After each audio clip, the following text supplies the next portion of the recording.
دیسا وکو جاران ام لباجار بونینا بون شخوت ناسکرن کو هرمکه عفرینیه چمات بیجن هرمکه عفرینیه جبر کو خلق عفرینه گلک لینشتا جید بن لو ما ایرو گروپک ج کلتور عفرینه ج تراث چیای کرمش لگل منه بگو من هی سال نوروزا مزین جی هر لبونه تی پیروز کرن که مصطفى تو بخیر هاتی نوروزا تا پیروز به مدیکو تنها زرناک تام امبرن عفرینه گلو روشا نوروزه تی وها بهنا عفرینه جبونه بینی ایشالا نه بنا عفرینه تنه ایشالا بنا چهار پرچه کردستان هم میگید بینیم ورن ایشالا ام خدمت هی ملت خودنا ام نوروزه خو ملت خو کی پیروز دکن و باوی کال قال سروكي ما مسعود برزوني ام سلاف دكن وملاتين ما قشت كي بنوفي من مصطفى عين ياسر ومصطفى صلاح بريم ان شاء الله مي خدماتك الكولتورو عفرينا مي خدماتك ان شاء الله صار سلام صافي از در باسی جمع هنرمند خوب بم که صلاح تا چه آمده کریش بروجا نوروز اف نوروز بهنا یکتیه جیته جبرکو هر چار پارچین کردستان جی خودوی نوروزه دا گرتنه چه هنرمند و چه جی امدنگ گلد بیسن کو همیم جاروان بحثا نوروز البونه دکن تو وک هنرمند بانگا تا چیش بو وی نوروزه سپیکه ادبیجم نوروزا 2026 لحمی ملت می کرد و کردستانه لچار پرچه کردستانه پیروز دکم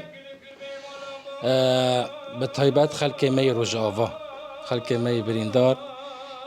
قامشل کوبانه حسکه عموده عفرینه پیروزی که جو دلال از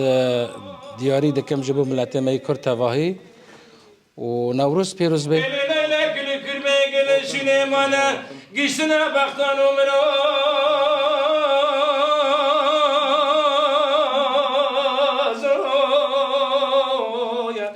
دسری دا سپاسیا کمیته آماده کرد کم گو او کار پیروز جارا دیامین گلدار دخینه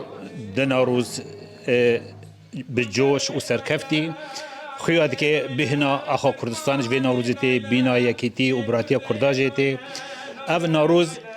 مینا نوروزا ولات تی پیروز کرن از هیویدارم او نوروز ببی صدما یکیتی و یک رزیا گل کرد هر چهار پرچه کردستانه جعفرینه تا آمد تا هولیر تا زاخو سراسر کردستانه و تا اروپا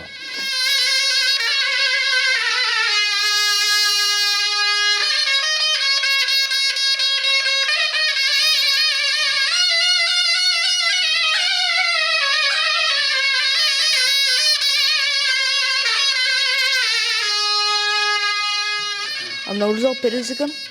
ام لام سفحی نصرم لبونه نوروزی مزیک چه ام بو سر بلند ام نوروزا بلندن